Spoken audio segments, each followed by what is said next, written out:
آج ہم نے پڑھنا ہے نیکی کی طرف رہنمائی اور ہدایت اور گمراہی کی طرف بلانے کا بیان۔ یعنی ہر انسان کی یہ ذمہ داری ہے کہ وہ دین اسلام کے ماننے والوں کو اچھائی کی طرف دعوت دے اور برائی سے منع کرے۔ اللہ تبارک و تعالیٰ نے ہماری اس ذمہ داری کو قرآن مجید فرقان حمید میں ان الفاظ کے اندر بیان فرمایا ہے، ادعو الی سبیل ربک بالحکمہ والموعظۃ الحسنہ، کہ اپنے جو تمہارے مسلمان بھائی اسلام قبول کر چکے ہیں ان کو اپنے رب کے راستہ کی طرف بلاؤ۔ بلاتے وقت دو چیزوں کو پیش نظر رکھو، بالحکمہ، حکمت کے ساتھ بلاؤ، اور دوسرا والموعظۃ الحسنہ، اچھی گفتگو کے ساتھ، یعنی ایسی گفتگو کے ساتھ لوگوں کو دین کے بنیادی احکامات کے بارے میں آگاہی دو جن کے اندر ان کے لیے حکمت کا پہلو بھی موجود ہو اور اچھی گفتگو کا پہلو بھی موجود ہو۔ کثرت کے ساتھ احادیث ہیں، حصول برکت کے لیے کچھ احادیث پڑھیں گے۔ نبی کریم صلی اللہ علیہ وآلہ وسلم کا ارشاد گرامی قدر ہے، آپ نے ارشاد فرمایا، جو نیکی کی طرف رہنمائی کرے اس کو اتنا ہی اجر ملے گا جتنا کہ نیکی کرنے والے کو۔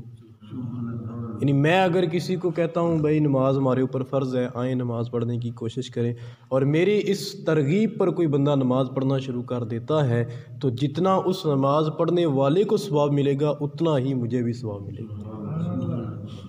دوسری حدیث مبارکہ نبی کریم صلی اللہ علیہ وآلہ وسلم نے ارشاد فرمایا، جو ہدایت کی طرف بلائے گا اس کو اتنا ہی اجر ملے گا جتنا اس راہ ہدایت پر چلنے والوں کو اجر ملتا ہے، اور اس کے برعکس اگر کوئی بندہ کسی کو گمراہی کی طرف دعوت دیتا ہے تو نبی کریم صلی اللہ علیہ وسلم نے ارشاد فرمایا اس کو اتنا ہی گناہ ہوگا جتنا کہ اس گمراہی کی راہ پر چلنے والے کو گناہ ہوگا۔ یعنی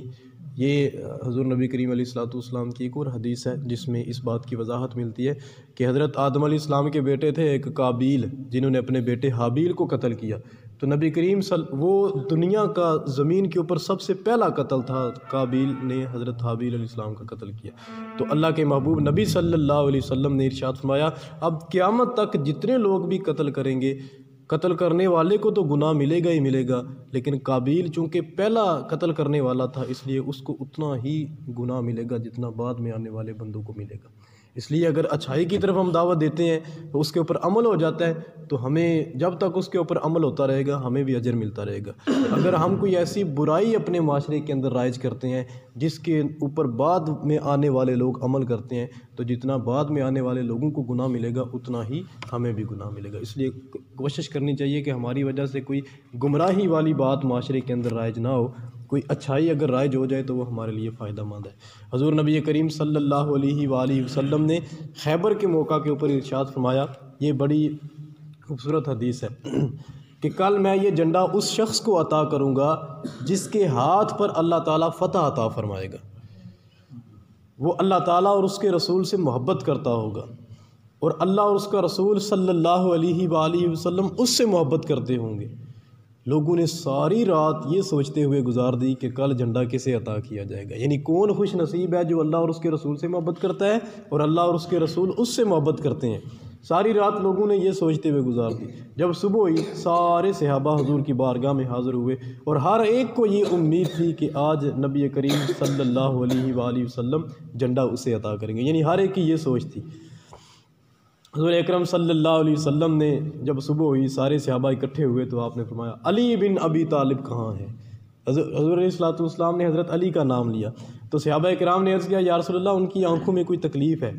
تو حضور نبی کریم علیہ الصلوۃ والسلام نے فرمایا ان کو میرے پاس بھیجو۔ حضرت علی رضی اللہ تعالیٰ عنہ کو جب حضور علیہ الصلوۃ والسلام کے پاس لایا گیا تو نبی کریم صلی اللہ علیہ وآلہ وسلم نے اپنا لعاب دہن ان کی آنکھوں پر لگایا اور ان کی جو صحت کے لیے دعا کی تو حضرت علی رضی اللہ تعالیٰ عنہ صحت یاب ہو گئے۔ یعنی آپ نے اپنا لعاب دہن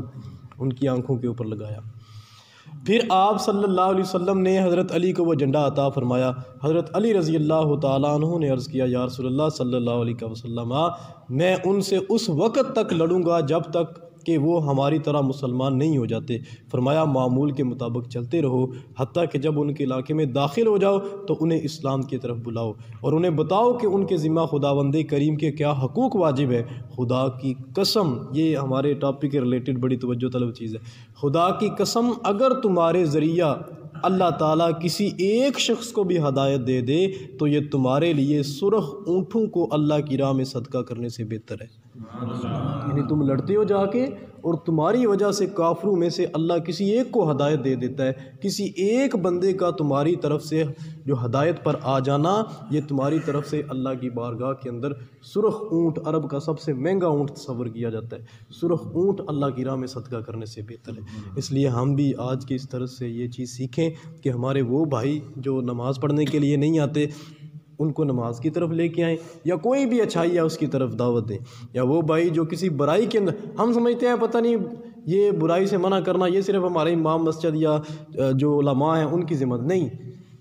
ہر بندے کی ذمہ داری ہے کہ وہ بندہ مومن جہاں بھی برائی کو دیکھتا ہے اس سے منع کرے اور اچھائی کی طرف لوگوں کو راغب کرے۔ اللہ ہماری یہ بنیادی ضرورت جو ہماری ذمہ داری ہے اسے سمجھنے کی توفیق عطا فرمائے۔ سیدنا کریم صلی اللہ علیہ وسلم، سیدنا